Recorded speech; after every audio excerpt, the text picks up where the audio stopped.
very warm welcome to all my CA Foundation students. भाई एक ही महीना रह गया एग्जाम के लिए. पढ़ाई कर रहे हो कि नहीं? अच्छी चल रही है? रिवीजन नहीं हुआ? अरे कोई बात नहीं.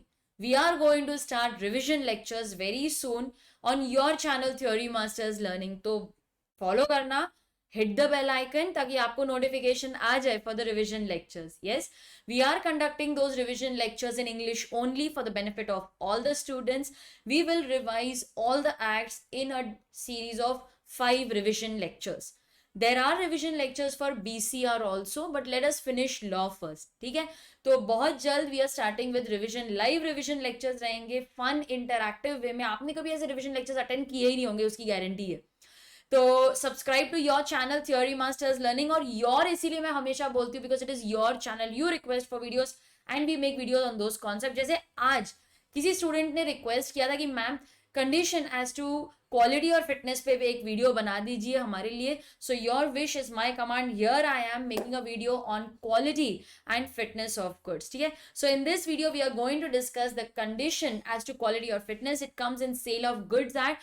First, I will briefly explain what is a condition, what is a warranty, and then we will discuss condition as to quality or fitness. If you're new to this channel, if you're watching my video for the first time, I am CA Preeti Agarwal and I make videos specially for you. Do subscribe to your channel Theory Masters Learning and hit the bell icon so that you get notifications for all the videos. Also, visit my website theorymasterslearning.com for pen drive lectures, books, and test series.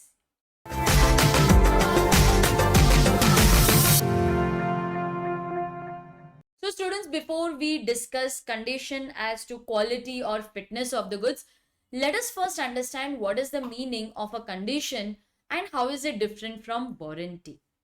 Now, condition means a stipulation which is essential to the main purpose of the contract.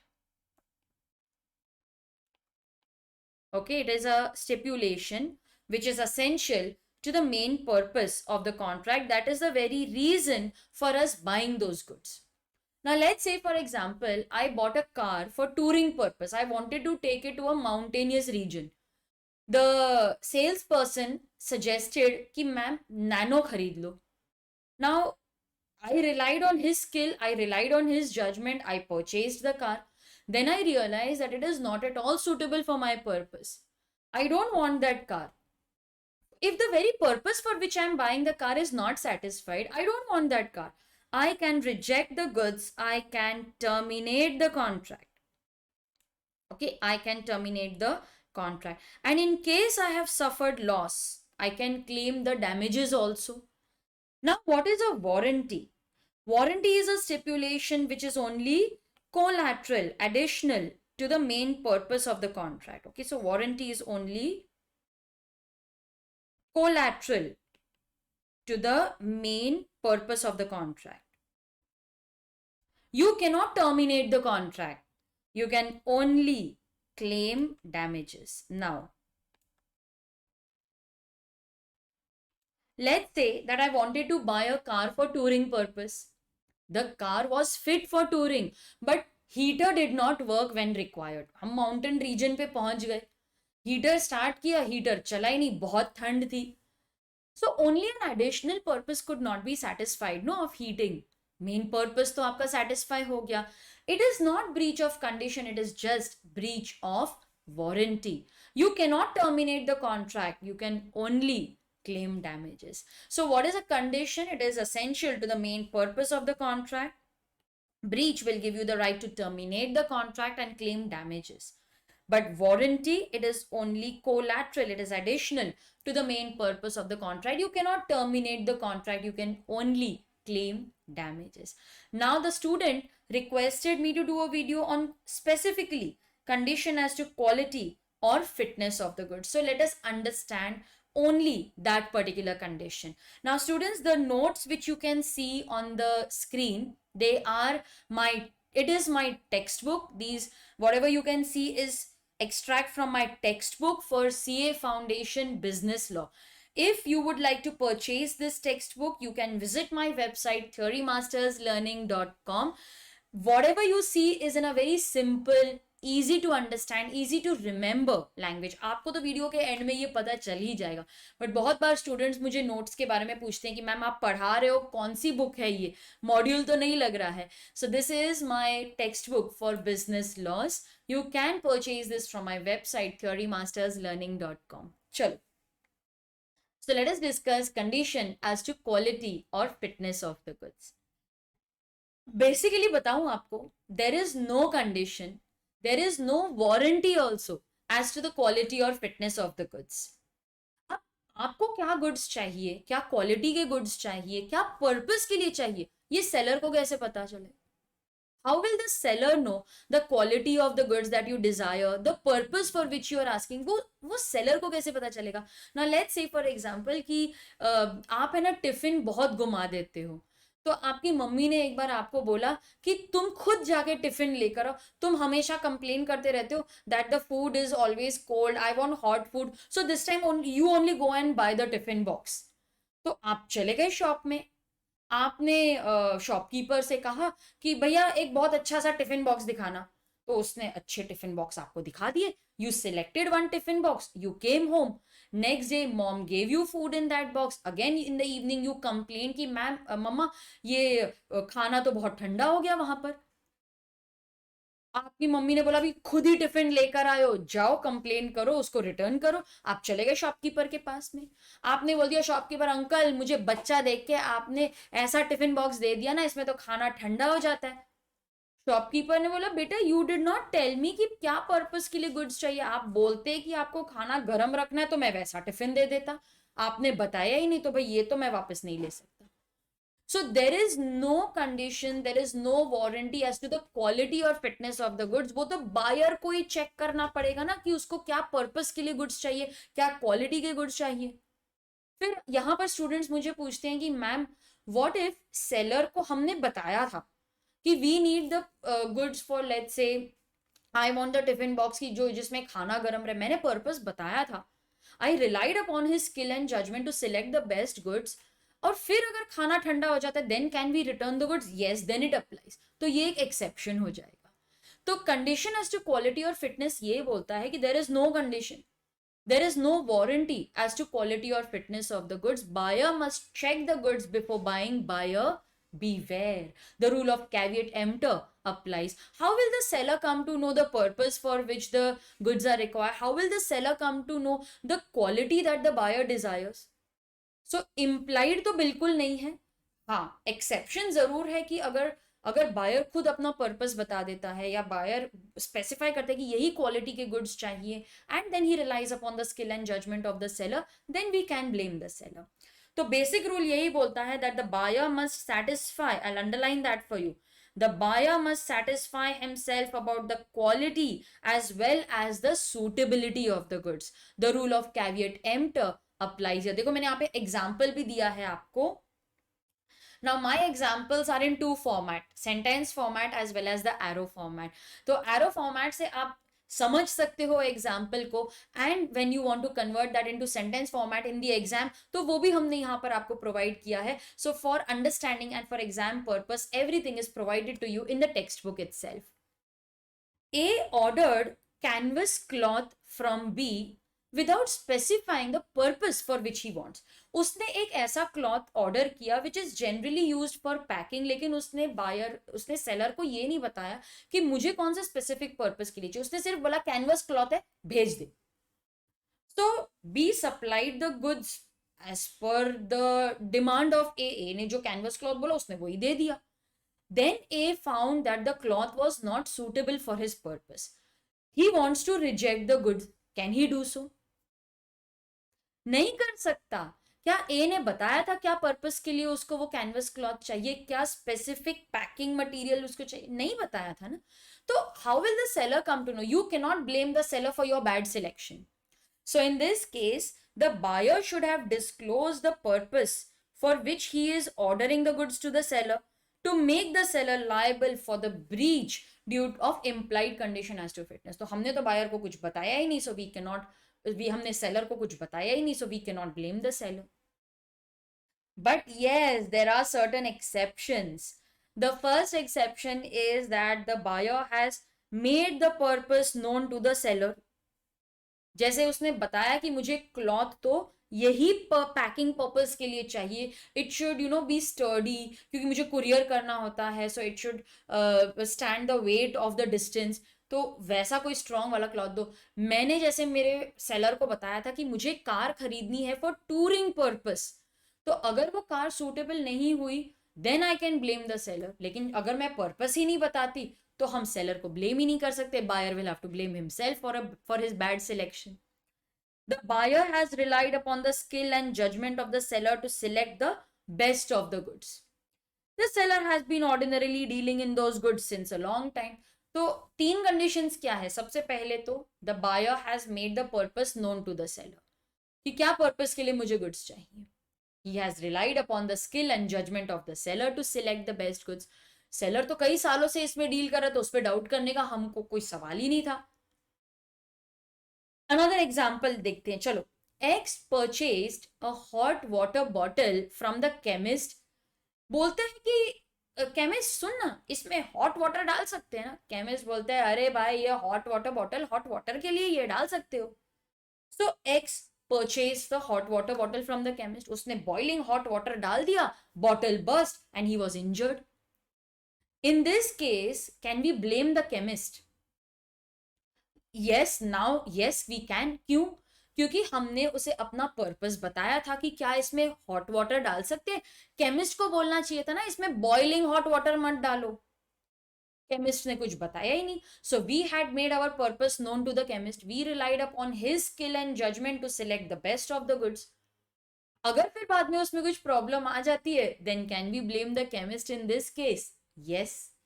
So here the chemist was liable to refund the entire amount because the bottle was unfit for the purpose for which it was purchased. This is based on the case law priest versus last. ठीक है, हमें तो भाई और examples चाहिए to understand the concept better. X wanted to buy a car for touring purpose. तो वो गया डीलर के पास, बोलता है suggest me a car for touring purpose. तो इसने बोल दिया कि मर्सिडीज ले लो। अब वो तो बहुत ही डेलिकेट वाली मर्सिडीज थी, उसका तो ग्राउंड क्लियरेंस भी इतना सही था, वो कहाँ माउंटेनियस टेरेन को सस्टेन करेगी। बट हमें लगा कि भाई seller has been dealing in those goods, we have made our purpose known to the seller, हमने उसके स्किल और जजमेंट पे रिलाई कर दिया ये सोच के कि यार इसको तो मुझसे बेटर ही पता होगा। उसके बोलने पे हमने मर्सिडीज खरीद ली। फिर बाद में पता चला that the car is not at all suitable for the touring mountainous purpose.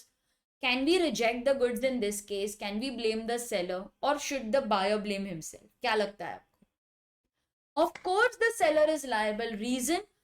we made the purpose known to the seller that I want a car for touring. We relied upon his skill and judgment to select the best goods. हमें लगा he has been dealing in those goods since a long time, हमने खरीद लिया। So in this case, X was entitled to reject the car and claim the damages. Also, he can claim the full price of the car if he has paid. तो जो भी contract है वो cancel कर दिया, पैसे दिए वो रिफंड मिल गए, और अगर कोई डैमेज हुआ है तो वो भी मिल जाएगा। इसमें डैमेजेस क्या होंगे?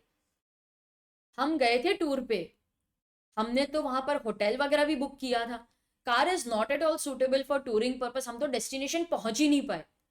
तो जो भी होटल का खर्चा था वो सारे पैसे हम वापस मांगे, लेकिन होटल वालों ने दिए ही नहीं हमें, ये बोल के कि लास्ट मिनट पे अगर तुमने कैंसिल कर दी तो पैसे नहीं मिलेंगे। तो मेरा तो नुकसान हो गया। पेट्रोल मैंने खर्चा किया था, तो पेट्रोल का खर्चा हो गया, लास्ट मिनट पे मैंने कैंसिलेशन की, वो पैसे भी मुझे वापस नहीं मिले। ये सारा डैमेज हम उससे क्लेम कर सकते हैं, सेलर से क्लेम कर सकते हैं। Okay, there is one more requirement that when the goods are suitable only for one purpose, उसका एक ही काम है, in that case buyer need not specify the purpose to the seller. अब देख लो, X bought a refrigerator from a dealer without asking whether it could make ice or not. भाई refrigerator है, ice तो बनाएगा ही ना, पानी तो ठंडा करेगा ही ना, उसमें पूछने वाली बात है। गुड्स ठंडे रहेंगे, खाना ठंडा रहेगा ना इसमें, अरे फ्रीजर है आइस बनेगी ना। यार ये तो अंडरस्टूड है ना कि फ्रिज का तो काम ही ये है। तो X bought a refrigerator without asking whether it could make ice, now the refrigerator fail to make ice. Can we blame the buyer? भाई तेरे को चेक करना चाहिए था। वो क्या चेक करेगा? रेफ्रिजरेटर का तो काम ही ये है ना. In that case, you cannot blame the buyer when the goods are fit for only one purpose. अच्छा, ये तो बात हो गई एक्सेप्शन की. एक नोट है जो आपको वहां पर दिखेगा. Implied condition as to quality or fitness does not apply when the goods are sold under brand name, trade name or patent name. देखो, हमको वैसे तो पता ही है that there is no condition as to quality or fitness of the goods. Buyer must check the goods before buying. Buyer must check whether the goods are fit for the purpose that he requires them. ये तो हमको पता है. अच्छा, ये condition तभी भी नहीं अप्लाई करेगा when you buy the goods, when the buyer buys the goods relying on the trade name or patent name. कैसे? मिस्टर एक्स है ना, बहुत ही वीक था.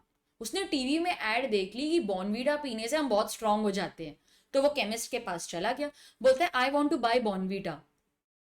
He consumed many bottles of Bonvita, but he found no improvement in his health.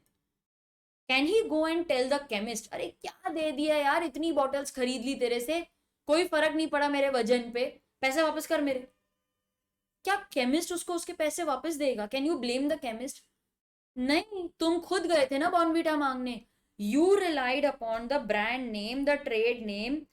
तुमने उस पर rely करके goods खरीद लिए. इसमें केमिस्ट की क्या गलती है? उसको क्या पता कि आप क्यों खरीद रहे हो ये? उसने तो जो मांगा वो दे दिया ना. So there is no condition, no warranty as to the quality और fitness if the goods are sold under a brand name और पेटेंट नेम. ये वो बेसिक रूल को ही वापस से बता रहा है. लेकिन अगर मैं इसमें थोड़ा सा वेरिएशन ले आऊं, अगर मैं ऐसे बोलूं कि एक्स तो गया था केमिस्ट के पास और केमिस्ट को बोला भाई ऐसी कोई हेल्थ ड्रिंक सजेस्ट कर जिससे मैं बहुत ही स्ट्रांग हो जाऊं, मेरा वजन बढ़ जाए. And then the chemist suggested Bournvita. X consumed many such bottles, but he found no improvement in his health. Now, can he blame the chemist? Answer in that case will be yes, because we relied upon the skill and judgment. We made our purpose known to the seller कि हमें क्यों चाहिए वो, and we relied upon his skill and judgment. वो chemist है, उसको तो पता ही होगा, he has been dealing in those goods. तो फिर ये exception में आ जाएगा and then you can blame the chemist. Okay, तो वो variation जो मैंने की, in that case अगर हम उसके स्किल पे रिलाई करते हैं देन ही the chemist can be liable. अच्छा, यहाँ पर मुझे बहुत सारे स्टूडेंट्स बोलते हैं कि मैम ठीक है, हम केमिस्ट के अगेंस्ट केस नहीं कर सकते, वो हमारा इमीडिएट सेलर है, लेकिन क्या हम कंपनी के अगेंस्ट केस कर सकते, क्योंकि उन्होंने तो अपनी एड्स में लिखा था कि बहुत स्ट्रांग हो जाओगे, ये हो जाएगा वो जाएगा. केमिस्ट, आपको कंपनी के अगेंस्ट केस करना है तो करो, लेकिन वो एक सेपरेट केस होगा. यहाँ पर मेरे सेलर को हम ब्लेम नहीं कर सकते बिकॉज हमने तो उसको खुद सामने से बॉर्नवीटा मांगा ना, उसने तो कुछ सजेस्ट किया ही नहीं था. We relied upon the trade name, brand name, patent name, so the buyer will be held liable. तो स्टूडेंट्स, इसको अगर मैं समराइज कर दूं, देर इज नो कंडीशन, और आगे भी है, there is no warranty as to the quality और fitness of the goods. Goods क्या क्वालिटी के हैं, गुड्स क्या पर्पस के लिए चाहिए, ये तो बायर को ही पता ना. How can you blame the seller for that? So there is no condition. Buyer will have to satisfy himself about the quality. But yes, उसमें एक ही exception है कि अगर आपने seller को आपका purpose बताया है, आप उसके skill पे rely करते हो, he has been dealing in those goods since a long time, तो doubt का कोई question ही नहीं था. फिर अगर buyer का purpose satisfy नहीं होता, then he can blame the seller. इसमें एक छोटा सा नोट भी मैंने आपको बताया that in case the goods are sold under trade name, patent name, हम अगर बॉर्नवीटा मांग लेते हैं, हम ब्रांड नेम पे रिलाई करते हैं, then we can not blame the seller. लेकिन अगर वो सजेस्ट कर देता है and we find no improvement in our health, then the rule will apply. तो स्टूडेंट्स, आई होप कि इन एग्जाम्पल्स की वजह से आपका कॉन्सेप्ट क्लियर हो गया होगा. ऐसे ही अगर आपको कोई दूसरे कॉन्सेप्ट वीडियो की रिक्वेस्ट है, so please put in your request in the comment section. I will definitely make a video on that. कोई भी डाउट हो स्टूडेंट्स, बिल्कुल हेजिटेट मत करना. हमारे कॉन्टैक्ट डिटेल्स वीडियो के डिस्क्रिप्शन बॉक्स में एज वेल एज हमारी वेबसाइट theorymasterslearning.com पे अवेलेबल है. कोई भी छोटा सा भी डाउट हो लॉ से रिलेटेड या कैसे पढ़ाई करते हैं, please approach us. We would be very happy to help you. Also visit my website theorymasterslearning.com for this book and the compiler bomb, which is nothing but a compilation of all past exam questions, study material, RTP, MTB questions arranged unit wise. It's an excellent question bank. and most of the questions in all these attempts have been from that book only. I'm leaving a link of these books as well as the pen drive lectures in the description box, so do visit my website theorymasterslearning.com. अगर आपको उनसे related कोई भी doubt है तो feel free to approach us. We will be very happy to help you. Before leaving, subscribe जरूर करना because we are starting with the revision lectures for June 22 exam.